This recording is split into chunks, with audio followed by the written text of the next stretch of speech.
Ok.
Ora, boa tarde a todos. Bem-vindos a mais um webinar aqui organizado pela Nerley.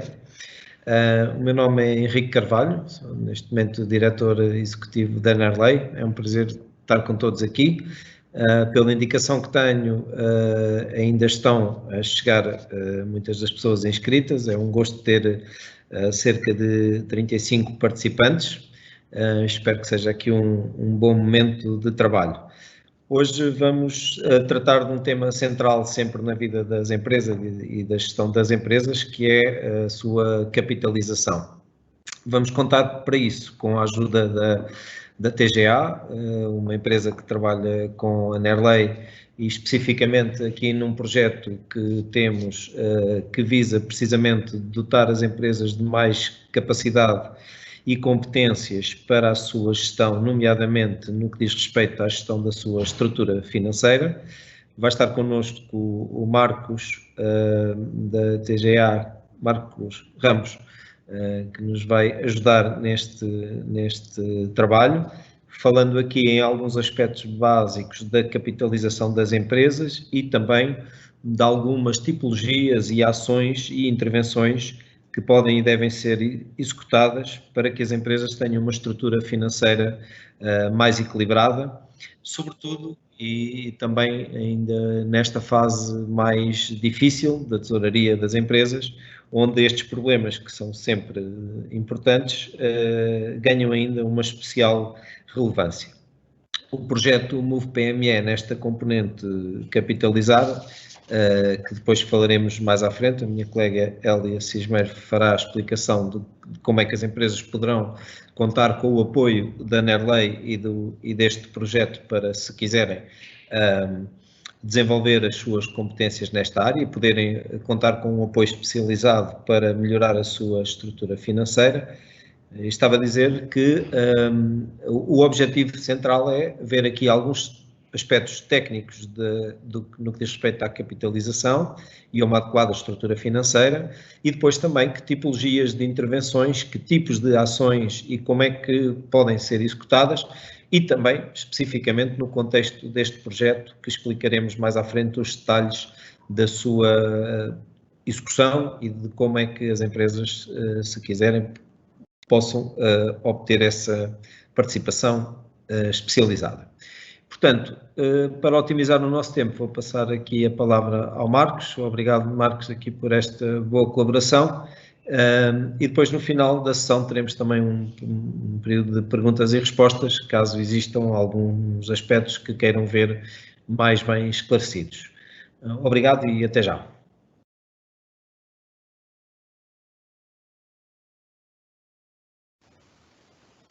Bem, boa tarde a todos. E eu agradeço desde já ao Dr. Henrique pela breve apresentação e que fez aqui um pequeno enquadramento do que vamos falar um bocadinho hoje. Vamos fazer uma abordagem bastante simples, ou seja, tentar simplificar um bocadinho estas questões que às vezes podem ser um pouco complexas e com linguagem não muito próxima do empresário português. E então, sobretudo aqueles que não têm qualificação propriamente dita na área financeira e que enfrentam desafios cada vez maiores, e temos agora aqui um desafio corrente, não é? E que está na ordem do dia, que é esta pandemia Covid-19, E é nesse âmbito que acabamos por enquadrar um bocadinho este webinar e também para apresentar um bocadinho este programa Move na vertente capitalizar, otimização de recursos financeiros, que a Nerley está a promover, juntamente, neste caso, com a TGA. O meu nome é Marcos Ramos e trabalho como consultor na TGA e vou falar um bocadinho sobre a estrutura de capital e financiamento das empresas.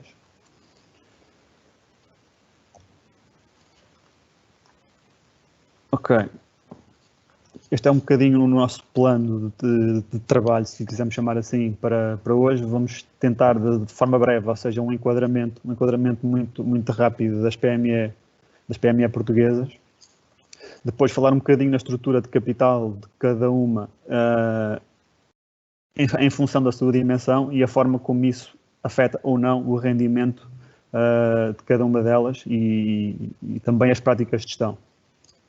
Depois um bocadinho, falar também de forma breve sobre o impacto da Covid-19, neste caso, nas PME e algumas das medidas existentes, umas que já têm vindo a ser aplicadas, outras que foram anunciadas a semana passada, salvo erro. E depois enquadrar tudo isto e apresentar de forma mais concreta e a dar alguns exemplos, como o Dr. Henrique falou aí bem, sobre algumas das medidas que poderemos enquadrar neste programa Move Capitalizar.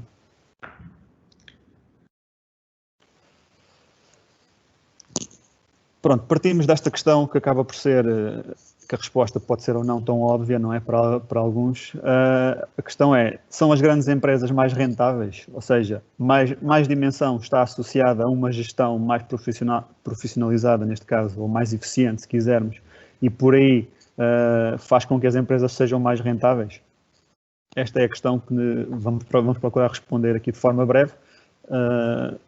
E enquadrar um bocadinho todo este trajeto do programa Capitalizar. Um contexto, ou seja, a caracterização das PME em Portugal acaba por não ser uma surpresa para ninguém, não é? Todos nós sabemos que em Portugal existe um elevado número de pequenas e médias empresas, de micros, pequenas e médias empresas, por oposição a um reduzidíssimo número de grandes empresas. Ou seja, de uma forma geral, o tecido empresarial português é representado por 99,73%, ou era representado por 99,73% de empresas por PME. Não é? Isto são dados da Central de Balanços do Banco de Portugal, referentes ao ano de 2018, que são os dados mais atuais que nós temos. Ou seja, olhando aqui para o gráfico, as nossas microempresas representam 89% do tecido empresarial, as pequenas chegam a cerca de 9,2%, as médias empresas 1,52% e as grandes empresas são, em número de empresas, não é? Número de empresas, são apenas 0,27%. O que é que isto representa na realidade e o que é que isto nos diz logo à partida? Diz-nos que temos muitas empresas, não é? Mas a maioria delas, se formos ali em quantidade, 399.400 empresas são de reduzida dimensão, são microempresas, ou seja, até 10 trabalhadores e com um volume de negócio bastante reduzido, até inferior a 2 milhões de euros, salvo erro. Depois também temos pequenas empresas, temos 41.000 pequenas empresas, acaba por ser um número também bastante reduzido, é menos de 10%, né, neste caso do universo total, e depois as médias e as grandes empresas, que são apenas 1.203, completam um bocadinho aqui o nosso tecido empresarial. Ou seja, isto poderá ser ou não um problema se uma menor dimensão não representar ou uma maior dimensão por oposição, peço desculpa, ou seja, se uma empresa de maior dimensão for mais rentável, temos alguma dificuldade em justificar que existem tantas micros, mas isso acaba por ser uma característica já ao longo dos anos. E é nesse sentido que surge um bocadinho este programa Capitalizar. Ou seja, temos uma grande quantidade de micros e de pequenas e médias empresas, mas depois em termos de volume de negócios, em termos de distribuição do volume de negócios global, as grandes empresas representam 42% da fatia do volume de negócios nacional, ou seja, todas estas empresas. Por sua vez, as médias cerca de 22%, as pequenas 20% e as micro cerca de 15,4%. Ou seja, As PME, de forma agregada, representam 58% do volume de negócios global. Apesar de serem, voltando aqui um bocadinho atrás, apesar de serem 99,73% das empresas, só representam 58% do volume de negócios. Ou seja, de alguma forma, as 1.200 grandes empresas, simplificando um bocadinho, não é? Acabam por criar 42% do volume de negócios total das empresas na economia portuguesa. Já em termos da distribuição da criação de emprego, neste caso, acaba por estar mais ou menos uniforme, não é? As grandes empresas continuam a ser o maior empregador, com cerca de 29,5%, seguidos das pequenas e das médias muito aproximados, à volta dos 25%, e depois das micros e das pequenas, perdão, e depois das médias têm cerca de 19,8%.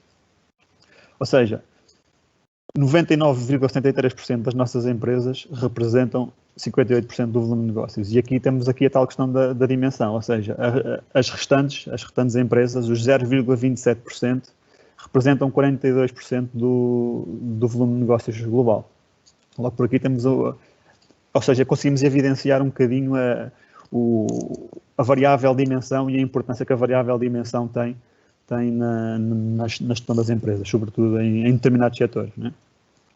Ou seja, caracterizando aqui a empresa média em cada uma destas dimensões que apresentei anteriormente, uma microempresa média tem volume de negócios à volta dos 146 mil euros, um ativo de 394 mil euros, tem em média 2 trabalhadores, a tal questão da dimensão, ou seja, temos muitas microempresas com 2 trabalhadores e um trabalhador também.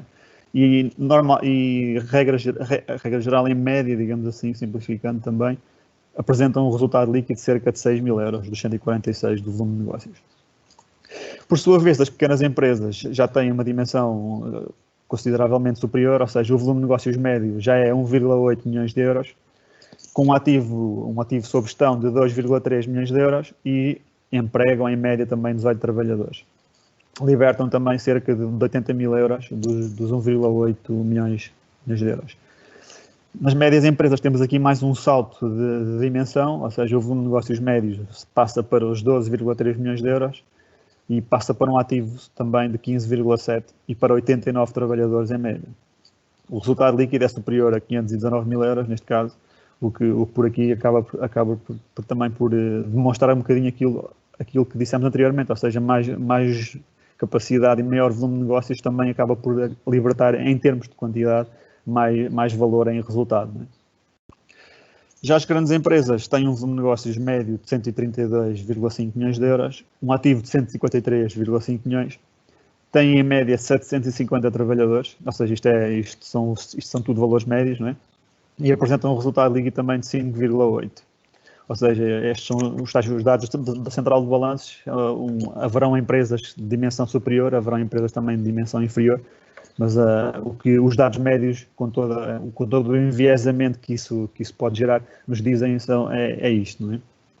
Ou seja, voltando um bocadinho à questão, serão as grandes empresas mais rentáveis que eu coloquei anteriormente, e quando pensamos em rentabilidade temos que pensar um bocadinho nos ativos ou nos bens que temos afetos à nossa atividade.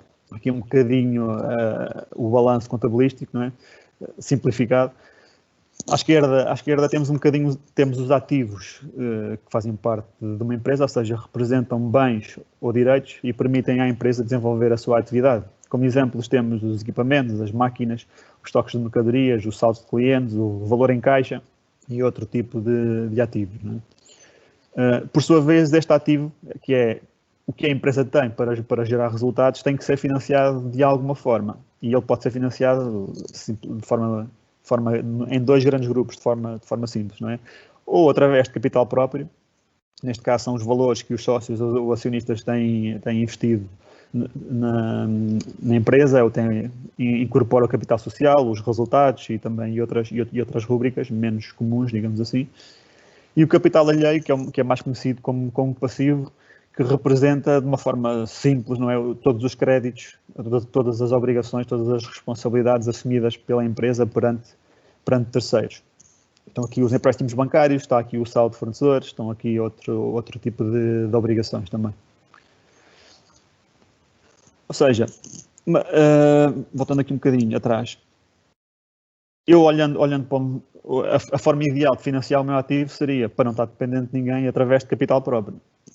Acontece que este capital próprio e este capital alheio têm um custo associado, não é? Ou seja, nós quando recorremos à banca para nos financiarmos, que é a forma de financiamento mais comum em Portugal das empresas, temos sempre, ou seja, a negociação incide também sobre os prazos de pagamento, mas sobretudo sobre a taxa a pagar que se vai materializar no juro, ou seja, o juro será um encargo que a empresa terá de suportar pela atribuição desse empréstimo. Ou seja, esse custo de capital alheio ou de passivo, mais dos financiamentos obtidos, acaba por ser fácil de medir e é mais facilmente perceptível por parte das empresas e por parte dos empresários. Mas temos também o custo do capital próprio. E este não deve ser negligenciado, ou seja, o nosso custo ponderado de capital, se quisermos, acaba por ser o peso de cada uma destas rúbricas com o custo que cada uma delas tem associado. Começamos, e já vou explicar o capital próprio, começamos pelo capital alheio, que é facilmente representável pelas taxas dos empréstimos. Ou seja, recorrendo também à central de balanços do Banco de Portugal, temos aqui o custo dos financiamentos obtidos por dimensão da empresa e o que é que vemos aqui. Ou seja, as micros acabam por ter o custo pela sua reduzida dimensão e muito provavelmente também associado a um risco inferior, acaba por ter um custo de financiamento inferior às restantes dimensões. De uma forma geral, os custos de financiamento têm vindo a descer ao longo dos anos, desde 2014 neste caso, e a dimensão da empresa é inversamente, neste caso, uma dimensão superior corresponde também a um custo de financiamento superior. Acontece também que as empresas de maior dimensão têm também, ao mesmo tempo, o acesso a instrumentos ou capacidade de gestão de instrumentos financeiros que outras de menor dimensão acabam por não ter. E isso também acaba por se refletir aqui, alguns deles com custo superior. Mas, de uma forma geral temos estes custos de financiamento. Ou seja, o nosso custo passivo, o nosso custo de capital alheio pode ser representado, de alguma forma, por aqui. Isto pensando na nossa estrutura de capital. Agora, em termos de capital próprio, nós, por acaso, isso acaba por acontecer algumas vezes, já muita gente nos disse que o capital próprio acaba por não ter um custo, não é? Ou seja, acaba por ser o dinheiro que o sócio ou o acionista investiu na empresa para iniciar, neste caso o capital social, e depois, teoricamente, tudo correndo bem, nunca mais será necessário, não é? Num cenário ótimo, voltar a investir esse valor. No entanto, isto tem que ser olhado numa ótica de custo de oportunidade, ou seja, eu tenho o meu dinheiro investido na empresa, seja em capital social, seja em resultados retidos que a empresa gera ao longo dos anos, e o facto desse dinheiro permanecer no balanço da empresa, isso tem um custo de oportunidade, ou seja, eu ao ter o dinheiro ali, não o terei noutro investimento, noutro tipo de investimento, onde poderá estar a render um valor superior, não é? Ou seja, de alguma forma existem depois teorias financeiras que explicam um bocadinho esta questão do custo de capital próprio. Não vou entrar muito nesse detalhe, eu só aqui apresentar uma equação simples em que, para investir num determinado projeto, neste caso o empresário, o empresário vai exigir pelo menos o que investiria num ativo sem risco. E aqui um ativo sem risco são as obrigações do Estado, partindo do pressuposto que o Estado é bom pagador e vai cumprir todas as suas obrigações, não é? Ou seja, um empresário vai assumir um investimento numa empresa com risco superior,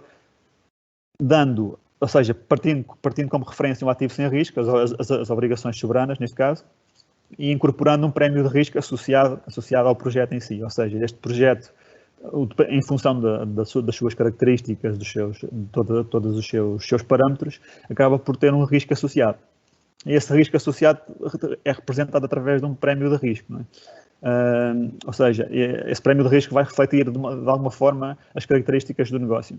Mas de uma forma global, nós podemos representar, ou seja, recorrendo aqui aos dados do Sr. Aswath Damodaran, que é um analista financeiro e um economista reputado, famoso, americano, neste caso. Ele dá aulas na New York University, na Stern. Ou seja, ele faz uma série de dados que estão disponíveis no link que eu apresento abaixo, sobre o custo de capital, sobre o custo médio ponderado de capital, e aqui eu fui buscar o custo de capital próprio das empresas europeias, dos vários setores, não financeiros neste caso, ou seja, e em média, o custo do capital próprio, ou seja, neste caso, o custo que eu tenho para me financiar através de capital próprio por oposição de capital alheio, em média, não é? Ou seja, de uma forma geral, é 8,43%.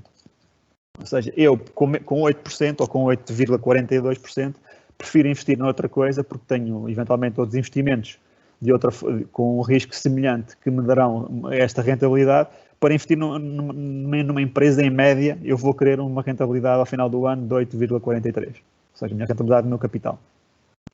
E tudo isto, ou seja, estes custos, quer o custo, voltando aqui atrás, o custo dos financiamentos ou o custo dos empréstimos, se quisermos, do capital alheio, e o custo do capital próprio deve ser ponderado na altura de fazer a escolha. Ou seja, e a escolha é qual é a minha estrutura de capital. Vou financiar parte em capital próprio, outra parte em capital alheio. Muitos de vós certamente já ouviram falar na autonomia financeira, que é um indicador que os bancos gostam muito, que nos diz qual é a percentagem do meu ativo que é financiada através de capital próprio. Neste caso, a autonomia financeira, neste cenário inicial que eu estou a partilhar, a autonomia é 100%, ou seja, é um cenário um bocadinho utópico, isto na prática nunca acontece, nem um nem o oposto, mas é só para extremar aqui um bocadinho as posições como exemplo. Ou seja, partindo num cenário de 100% de capital próprio, 100% de autonomia, todo o capital da empresa que está investido na empresa é dos seus acionistas, ou seja, tem um custo associado de 8,43%, se quisermos, partindo do raciocínio atrás. Não há partilha de risco com outros interessados, ou seja, neste caso com a banca, que poderia financiar um empréstimo ou outro instrumento. E isto tem um custo, ou seja, tem um elevado custo do capital próprio que é normalmente bastante superior ao custo do capital alheio. E nós, na escolha da nossa estrutura de capital, temos que ter isso em conta, não é? Passando um bocadinho para o cenário oposto, ou seja, se eu me financiasse 100%, através de 100% de capital alheio, o que é que eu tenho? Tenho um risco elevado em insolvência, tenho um risco superior, os meus custos do capital alheio também são superiores, porque se eu tiver, quanto mais financiamento eu tenho, quanto mais endividado eu estiver, os bancos também vão exigir um prémio de risco superior, logo um juro também superior. Mas pronto, neste cenário académico, se quisermos, no cenário 100% de capital alheio, existe a ausência de interesse dos sócios na empresa, ou seja, neste cenário os sócios têm zero investimento ou zero preocupações de rentabilidade associadas a este projeto, não é? Ou seja, e de tal forma, este endividamento superior representa-me um risco muito, muito superior. O nosso cenário, poderemos perguntar, mas poderemos colocar a questão, perdão, mas qual é que é a estrutura de capital ideal? Existem também vários estudos, sobretudo ao nível académico, e várias teorias que defendem um bocadinho a estrutura de capital ótima, umas que se verificam com mais ou menos relevância na realidade, outras meramente académicas, mas não existe uma resposta ótima que possamos dar, uma resposta geral, ou seja, o ideal para ter é 30% de capital próprio. Podemos partir de alguns referenciais, mas não existe uma resposta definitiva. Isto depende sempre do projeto e depende sempre do risco associado. Ou seja, é um bocadinho isso. Vamos ver o que se passa aqui. Ok. Ou seja, a estrutura de capital deve ser pensada tendo em conta a realidade de cada projeto, os seus objetivos e os custos associados às suas fontes. Também às expectativas de remuneração dessas pessoas ou desses investidores e desses financiadores que têm interesse no projeto. Na prática, simplificando um bocadinho isto, podemos também partir dos referenciais que existem atualmente no mercado. Por exemplo, existem os critérios, por exemplo, para o Portugal 2020, as exigências de capital são ao nível de 20% de autonomia financeira, ou seja, 20% de capital próprio. Depois existem requisitos ligeiramente superiores, podemos partir desses referenciais de mercado, por exemplo, os PME Excelência, que estão à volta dos 35, salvo erro.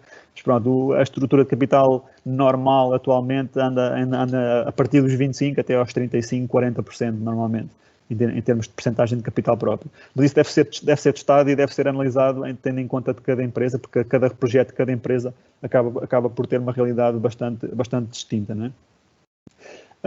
Aqui analisei um bocadinho de forma rápida a estrutura de capital de cada uma das dimensões de empresas e acabei por detectar uma coisa que, ou seja, acaba por não haver grande diferença entre as dimensões, entre os pesos ou a estrutura de capital destas empresas em função da sua dimensão. Isto a estrutura de capital média, digamos assim. Ou seja, o capital próprio anda ali entre os 34% e 35%, até aos 39%, e o passivo depois será o restante. Claro que em função da dimensão e do ativo sob gestão, tudo isto depois acaba por ter um peso maior ou menor, mas em termos percentuais, os pesos acabam por ser parecidos. Em termos de rendimento, ou seja, a questão associada, recordo um bocadinho a questão inicial, que era associar a dimensão ao rendimento, não é? Ou seja, uma dimensão superior gera um rendimento superior. Se analisarmos o EBITDA, não é? Que é o nosso primeiro patamar de resultados, representa os resultados antes de depreciações, gastos de financiamento e impostos. A tendência geral desde 2014 acaba por ser esta, ou seja, uma maior dimensão. Claro que excluindo aqui alguns anos em que isto não se verifica, nomeadamente 2016 há aqui uma inversão, e 2018, normalmente as empresas de maior dimensão acabam por apresentar resultados ou por libertar margens superiores. Há aqui uma exceção, as microempresas têm vindo a fazer um crescimento galopante, ou seja, têm vindo a melhorar significativamente e em 2018 acabam por apresentar uma percentagem de EBITDA sobre o volume de negócios bastante superior até às grandes empresas, né? Isto ao nível do EBITDA, recordo que, ou seja, não temos ainda depreciações, nem gastos de financiamento, nem impostos. Quando chegamos ao resultado líquido, ou seja, a tendência acaba por ser semelhante, aqui, mantendo algumas exceções também, mas partindo do valor de 2018, as maiores empresas acabam por ter uma rendibilidade, ou seja, por libertar um resultado superior também do que dimensões inferiores. De uma forma geral, importa, ou seja, um dos principais indicadores, isto está aqui sobreposto, peço desculpa, os principais indicadores ou seja, o ativo que eu tenho investido na minha empresa, e é esse raciocínio que deve ser feito na altura de escolher o meu capital também. O ativo que eu tenho investido na empresa, qual é a rendibilidade que eu quero ter, qual é o rendimento que eu quero tirar dele no final do ano. E daí, de uma forma geral, as grandes e as médias acabam por retirar sempre rendibilidades superiores do ativo sob gestão, ou seja, acabam por ser mais eficientes na gestão do ativo que têm para criar valor. E acabam por gerar resultados de forma mais eficiente, se quisermos, ou do que dimensões inferiores. Isto não é absoluto, não é? Estamos a falar sempre de valores médios, é apenas para termos uma referência. Isto em jeito de conclusão, onde é que eu quero chegar, digamos assim, ou seja, ou respondendo um bocadinho à questão inicial, podemos, simplificando, podemos dizer que uma dimensão superior poderá estar associada, ou seja, a um volume de negócios normalmente superior, não é? Isto não é regra, mas de uma forma geral verifica-se. Ou seja, ao ter um volume de negócios superior, também as empresas acabam por ter acesso a melhores compras e a margens superiores também. Acaba por gerar mais emprego também, tal como vimos atrás, no gráfico de criação de emprego. De alguma forma, tendo uma gestão superior, libertando mais margens, criando mais emprego, isso obriga as empresas e acaba por criar condições para que hajam pessoas mais qualificadas e uma gestão mais profissionalizada, ou seja, práticas de gestão mais profissionalizadas, por oposição a empresas de dimensão inferior que acabam por não ter essa capacidade. Sobretudo se tivermos em consideração que a maior parte das micro e pequenas empresas acabam por ser empresas familiares. Muitas delas acabam por transitar com sucesso para um patamar superior, mas outras acabam por ter uma gestão ou seja, são perfis mais técnicos, pessoas que sabem muito do negócio em si, mas depois acabam por ter práticas de gestão que acabam por não ser as mais rentáveis, as mais eficientes. Isto numa ótica de gestão sempre, não é? Uma dimensão superior está também associada à tal utilização mais eficiente de recursos, tal como vimos atrás, representada pela rendibilidade do ativo. E de uma forma geral acaba por gerar melhores rendibilidades ou maior rendimento. Ou seja, de uma forma geral, e simplificando um bocadinho a análise, uma dimensão superior está associada a mais valor, não é? Ou seja, as empresas acabam por ter mais uma facilidade, se quisermos chamar facilidade, acaba por não ser uma facilidade, mas acabam por conseguir criar e libertar mais valor, de alguma forma. Isto vai ao encontro um bocadinho da construção do programa Capitalizar e dos pressupostos pelo qual ele foi construído, que assentam um pouco nesta necessidade das empresas portuguesas ganharem dimensão e ganharem, assim, crescerem, terem mais capacidade de intervir no mercado. Há mercados que simplesmente não estão acessíveis às empresas portuguesas, às pequenas e às micro e pequenas, porque não têm dimensão para responder, e de certa forma este programa tenta responder um bocadinho a isso, ou seja, dar mais conhecimento sobre estas temáticas financeiras, sobre estrutura de capital, sobre rendimento, e dar capacidade às empresas para crescer através de várias formas, já vamos ver à frente algumas, não é?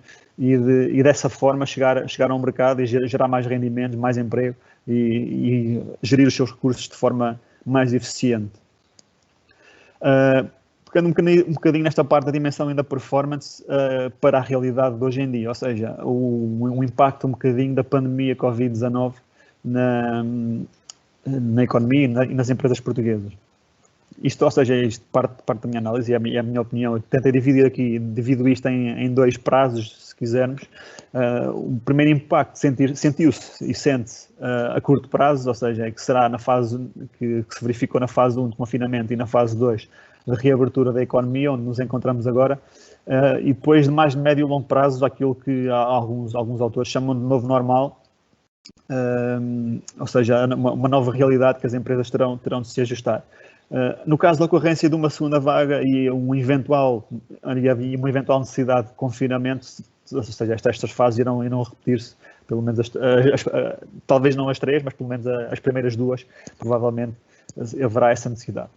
Ao nível do curto prazo, qual é que foi o impacto que nós sentimos, que as empresas sentiram? Umas com maior ou menor dimensão, em função da sua estrutura de capital também.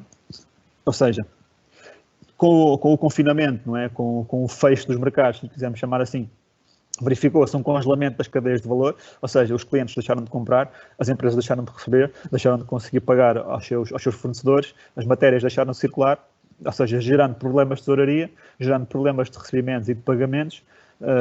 De seguida acabou por faltar matéria-prima ou de provocar algumas falhas nesse campo. De uma forma geral, acabou por gerar situações de incumprimento com parceiros de negócio.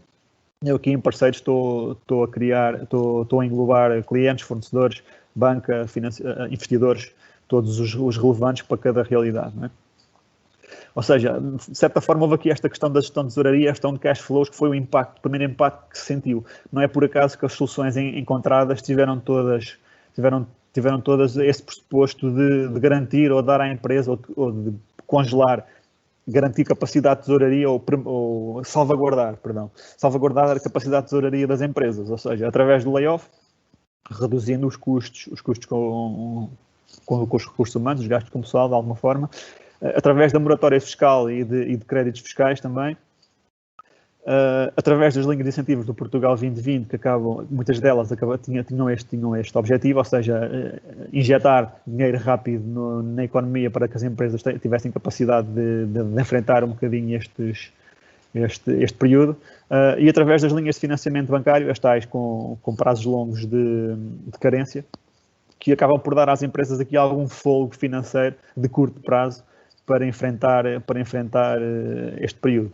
Agora, isto acabam por ser soluções, podemos partir do pressuposto que foram as possíveis, foram as encontradas, de alguma forma, umas foram mais justas que outras acabam por se aplicar a mais empresas que outras. De alguma forma, um problema que nos chegou também com alguma frequência foi que em empresas com estrutura financeira mais frágil, ou seja, mais endividadas, com uma porcentagem grande de capital alheio, tiveram mais dificuldade em aceder a estes apoios do que outras que acabavam por estar mais sólidas, ou seja, empresas com uma gestão de tesouraria ou uma gestão de capital mais eficiente acabaram por conseguir aceder a algumas destas soluções.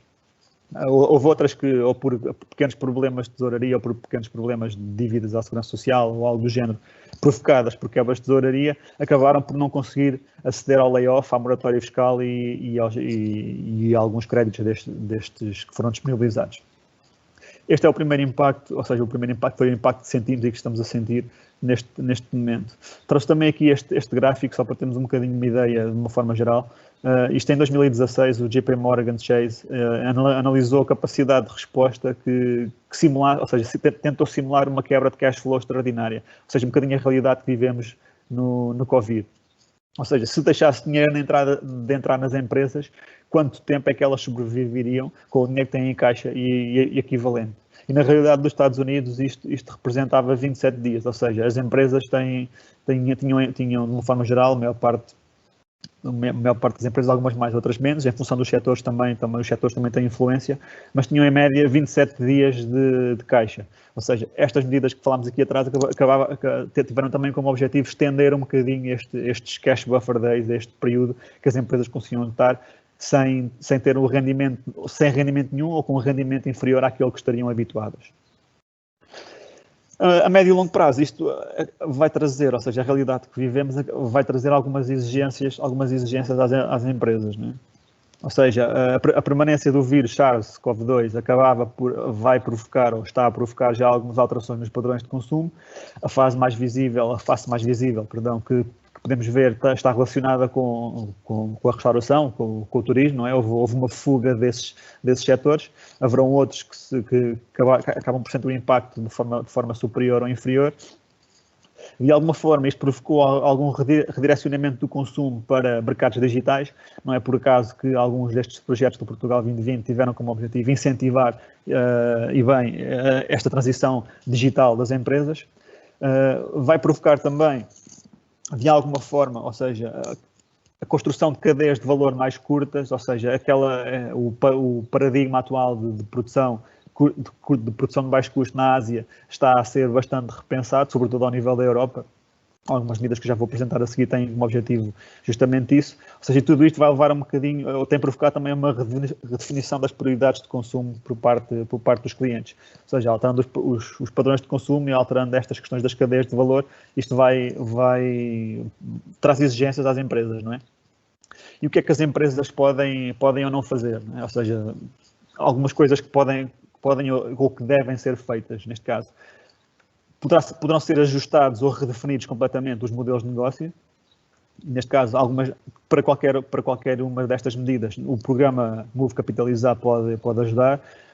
Poderá ser ajustada também, em alguns casos, a cadeia de valor para cadeias de valor mais curta também. De alguma forma tem que ser repensada a estratégia das empresas, havendo uma reorientação estratégica para a nova realidade da médio e longo prazo que já está a surgir e que irá surgir, né? Isto irá obrigar também a uma reestruturação financeira, poderá ou não, com maior ou menor peso em função da fragilidade financeira das empresas, poderá obrigar a um downsizing, ou seja, a uma redução da dimensão, ou pelo contrário, a fusões e aquisições. Acaba por ter um bocadinho um impacto bastante distinto em função da empresa e em função do setor. E tudo isto leva a uma nova realidade também que deve ser repensada em termos de estrutura de capital. Ou seja, as empresas portuguesas acabam por estar muito dependentes da banca, é a principal fonte de financiamento e em alturas mais difíceis a banca já acabou por demonstrar em 2008, 2009. Depois alterou-se um bocadinho o paradigma. Hoje em dia já há uma exigência maior na concessão de crédito e acaba por ter já uma realidade distinta, mas ou seja, esta questão, esta ponderação entre capital próprio e capital alheio e dentro de cada uma destas grandes rúbricas, que instrumentos é que vamos utilizar dentro do capital alheio, não só os empréstimos, mas temos uma série de instrumentos que a banca disponibiliza que poderá ser utilizada em cada caso e adequada a cada caso.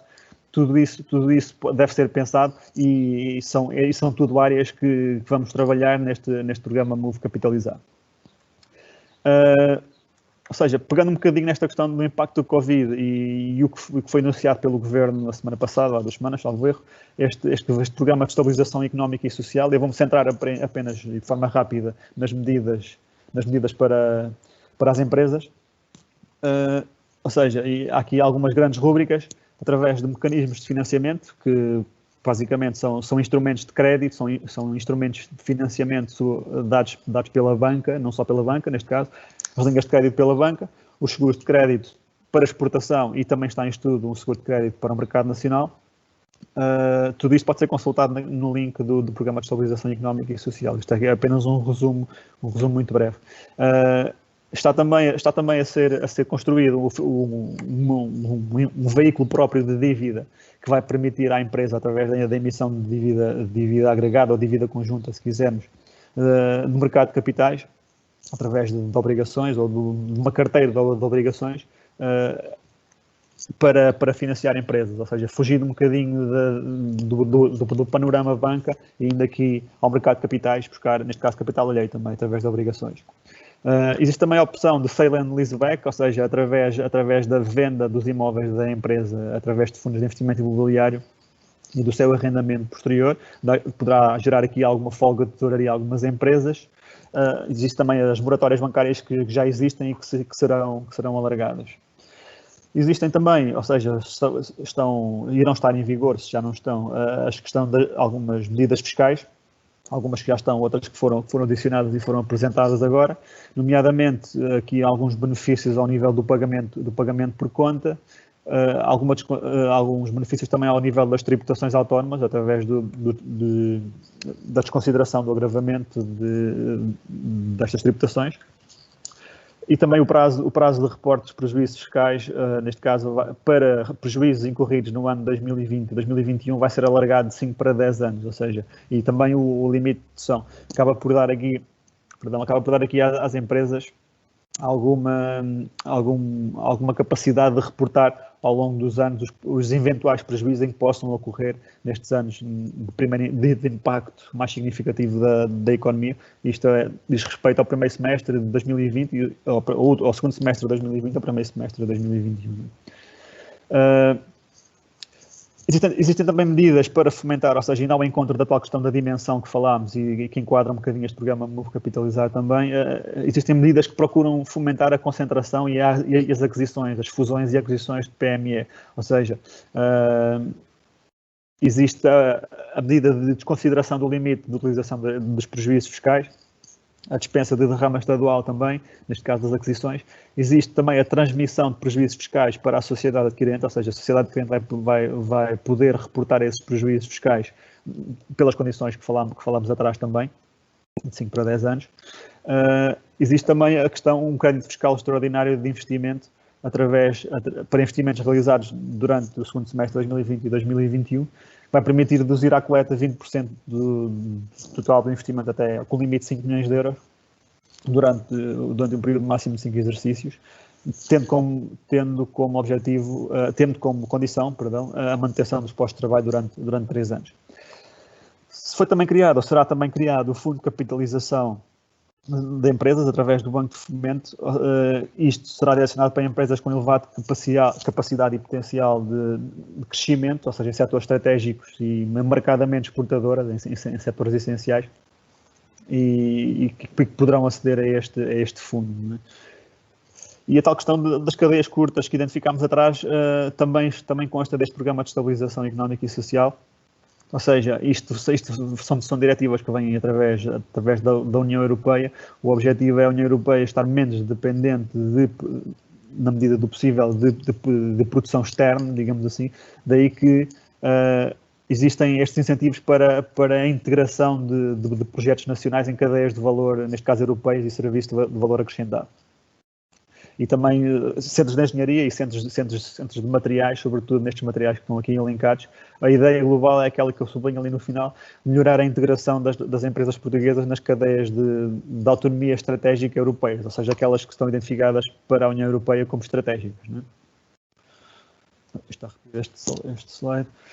E depois isto também há algumas medidas para a aceleração de PMEs, neste caso algumas para ganhar escala, outras uma bolsa de valor, que será se quisermos, uma bolsa onde procura facilitar a compra e venda de empresas, a tal questão de fusão e aquisição. Será lançado também o Adaptar 2.0, que procura adaptar e modernizar os estabelecimentos, mais direcionado para os estabelecimentos comerciais e de serviços. Ainda está aberta agora a linha Adaptar, neste caso para a região centro ainda está ativa, para o norte e para Lisboa já não há disponibilidade orçamental. Existem também medidas para apoiar a transição digital e para mobilizar um bocadinho, incentivar e dinamizar o comércio local e a prestação de serviço através do Fundo de Modernização do comércio. Existe também depois a promoção da economia azul para setores ligados ao mar, mais pesca e ligados ao mar, eventualmente turísticos também, e também apoio ao setor agroalimentar, neste caso. E de que forma é que o programa... Eu estou a acelerar um bocadinho, porque acho que me estou a exceder um bocadinho no tempo, que me tinham dado, não é? Dr. Henrique, já estou um bocadinho a esticar, mas já vou terminar. Ou seja, o programa Capitalizar tem como grande slogan, se quisermos, a otimização de recursos financeiros, ou seja, acaba por ser uma excelente oportunidade para melhorar a capacidade de gestão nas empresas e prepará-la para todos estes desafios que acabámos por falar aqui um bocadinho, e de crescimento, de ganhar dimensão, de analisar a estrutura de capital, de analisar que instrumentos dentro da estrutura de capital devemos selecionar para cada caso concreto, e tudo isso é elegível e é integrável neste programa. Desta forma, este programa está alinhado com os eixos definidos pela política que eu apresentei atrás e a necessidade de aumento de dimensão das PMEs. Tem como objetivo aumentar o conhecimento sobre soluções de financiamento de capital próprio e de capital alheio. Dou aqui alguns exemplos rápidos de medidas de consultoria que poderão ser implementadas através deste programa, para além daquelas que já mencionei: gestão de tesouraria, gestão de cash flows, planeamento e controle de gestão, ou uma gestão orçamental, a redefinição, a análise e o pensamento, se quisermos, da estrutura financeira ou da estrutura de financiamento das empresas, a elaboração de planos de negócio que enquadrem a empresa no novo paradigma de modelo de negócio, que tenham necessidade de ajustar a sua cadeia de valor também, bem como coloquei ali reticências, porque este programa, as medidas de consultoria são construídas à medida da realidade de cada empresa, portanto, acaba por ser totalmente ajustável às necessidades de cada uma, não é?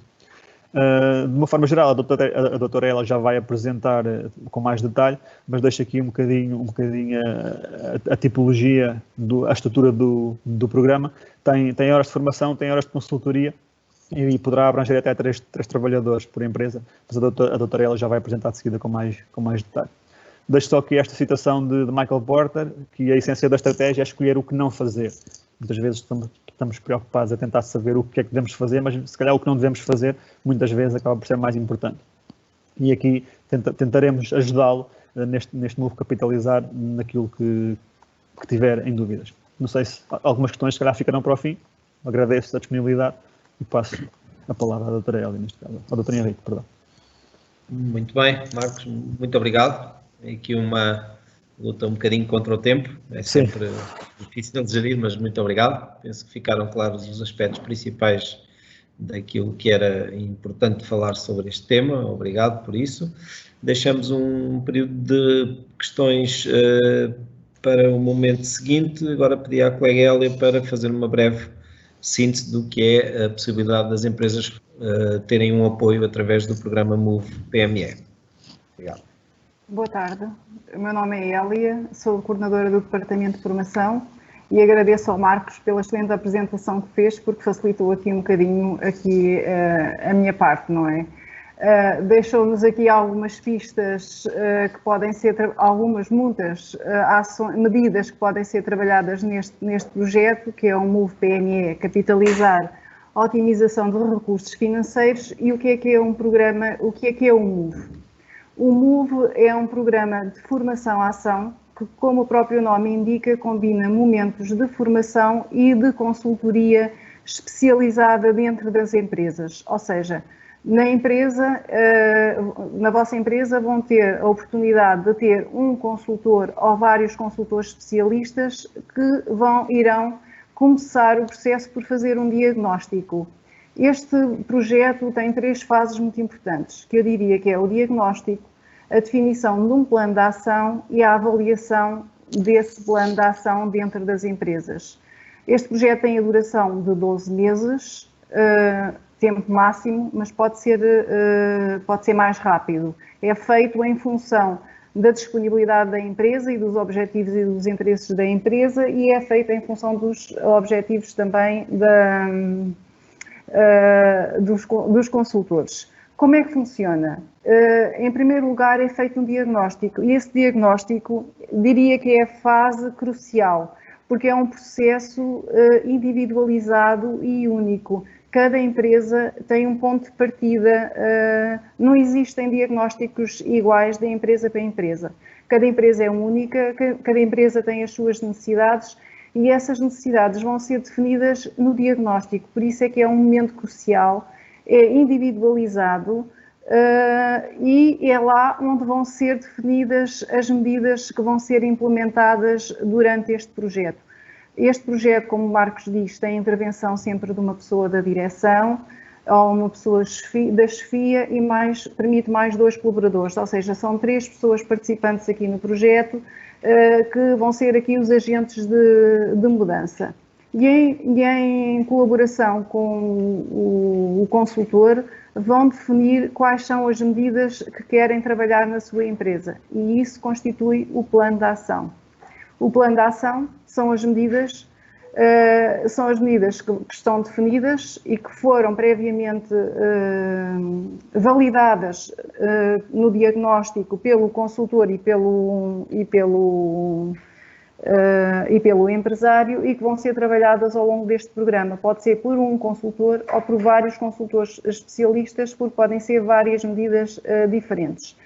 Na implementação do plano de ação, para além da consultoria, combinamos aqui um momento da formação, que é uma formação interempresas, que iremos, se tudo correr bem, realizá-la aqui na Nerley, com um grupo de empresas, presencialmente, porque achamos que é esta partilha que valoriza também um pouco esta formação. E essa formação é dividida em módulos e que vai ser feita de uma forma transversal depois de todos os diagnósticos estarem feitos para respondermos o máximo possível às necessidades das empresas. E esta formação vai ser dada à medida que as medidas do plano de ação vão ser implementadas dentro das empresas, porque os momentos de formação são muito importantes para ajudar no processo de consultoria da empresa. A consultoria aqui tem um objetivo que é os consultores da empresa deixarem ferramentas de trabalho, instrumentos que depois as empresas por si só vão conseguir executar. Ou seja, aqui a consultoria foca-se muito no saber fazer, no ensinar a fazer, no deixar ferramentas para que depois as empresas consigam perseguir esse objetivo.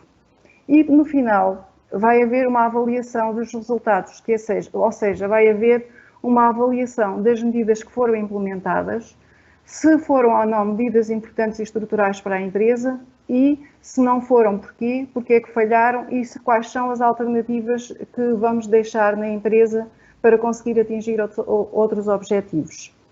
Este programa destina-se a pequenas e médias empresas. Aqui não temos lugar para as micros, temos lugar só para médias e para pequenas. As pequenas, como o Marco disse, têm 226 horas, têm 100 horas de consultoria, dada aqui na Nerley, em módulos de 25 horas e têm 126 horas de consultoria, 100 horas de formação, dada aqui na Nerley, e 126 horas de consultoria a desenvolver dentro de cada empresa, ou seja, no total, as pequenas empresas vão usufruir de 226 horas. As médias empresas têm 125 horas de formação, dada também aqui na Nerley, e 161 horas de consultoria. São muitas horas de consultoria, dá perfeitamente para desenvolver um trabalho significativo dentro das empresas, porque o total do projeto são 286 horas. Este projeto é cofinanciado a 90%, significa que tem aqui 10% de contribuição privada, que é um valor simbólico, porque os projetos hoje em dia já não têm aqui esta comparticipação dos 90%. As pequenas empresas, por exemplo, por 226 horas de formação, têm um custo estimado de 925 euros. E a média empresa, para 286 horas, tem um custo estimado de 1.250 euros, 1.230 euros, mais ou menos. É um valor que nunca conseguimos, nunca é um valor certo, porque só no final do projeto é que conseguimos avaliar todos os custos, mas é um valor que está estimado está estimado para o máximo e por isso dificilmente irá subir mais do que este valor que estou aqui a anunciar. Deixar-vos só mais uma dica, que esta formação e a consultoria contabiliza para as horas de formação profissional. Portanto, vocês podem também usufruir deste projeto. Este projeto que nós temos, Move PME, é um projeto que não se esgota aqui nesta temática de capitalizar a otimização de recursos financeiros. É um projeto que abrange 54 empresas e que tem outras temáticas também, que ainda não estão todas preenchidas, nomeadamente organização e gestão, onde ainda temos algumas vagas para as micro, economia digital, indústria 4.0 e capitalizar. No capitalizar temos apenas 2 vagas para médias empresas e 5 vagas para pequenas empresas. Podem nos contactar e já me estão aqui a fazer sinal, que eu estou aqui a falar um bocadinho mais. Mas fico a dispor para alguma dúvida que tenham, e também nos podem colocar as dúvidas para o e-mail da formacão@nerlei.pt. Não sei se... Obrigado, Hélia. Sim, estamos aqui a chegar ao nosso limite, acho que também ficou claro. É o período de questões que possam ter, colocando as vossas questões aí no chat e na ferramenta do Teams. E nós pedimos aqui o apoio aos colegas para fazerem a explicação, quer seja das componentes mais técnicas que foram apresentadas na primeira parte, quer também aqui sobre os projetos e os apoios e a possibilidade de recurso ao programa e ao projeto Move PME. Por isso, coloquem as vossas questões, sintam-se à vontade. Ainda temos aqui uns minutinhos que guardamos para esse efeito. Até ver, não temos nenhuma questão. Marcos, se quiser reforçar aí algum aspecto, ou dar aí nota de algum assunto adicional, enquanto alguém... Sim, ou seja, pegando questão. Sim. Pegando um bocadinho nas palavras da doutora Hélia, ou seja, isto acaba por ser um programa bastante completo, que acaba por permitir às empresas usufruir de uma componente de formação e uma componente de consultoria que as vai enriquecer e as vai permitir, de alguma forma, ganhar dimensão, ou seja, um bocadinho pegando aquelas temáticas que eu falei, crescer um bocadinho e valorizar-se de certa forma, de forma a enfrentar de forma mais, digamos, mais suave os conturbados tempos que se avizinham, digamos assim. Dei aqueles exemplos das medidas que poderão ser implementadas, poderão ser outras, só sublinhar essa parte, aquilo são apenas pequenos exemplos de algumas mais facilmente perceptíveis, tendo em conta a questão da redefinição do modelo de negócio que poderá ser necessário às empresas, a redefinição deste modelo de negócio, a construção do plano de negócio e, eventualmente, a apresentação e a negociação desse plano de negócio com a banca, digamos assim, a ajuda à empresa na seleção das melhores soluções de financiamento, também, de alguma forma, poderão ser alocadas, digamos assim, a este projeto, ou incluídas aqui. De certa forma, as empresas poderão usufruir de um apoio importante na angariação de novo financiamento ou no rollover de financiamento antigo, no que necessitarem nesse aspecto.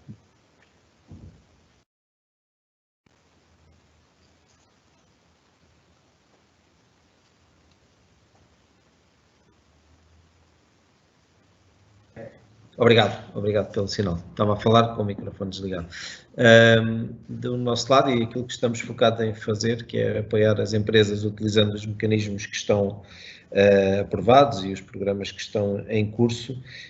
Neste caso, no programa Move PME e especificamente no Capitalizar, seguramente que os próximos meses, talvez, serão alturas em que podem existir, como o Marcos explicou e bem, mecanismos e alternativas diferentes e diferenciadas que podem eventualmente ser aproveitadas pelas empresas para se poderem financiar mais adequadamente e para estarem mais preparadas para as fases seguintes.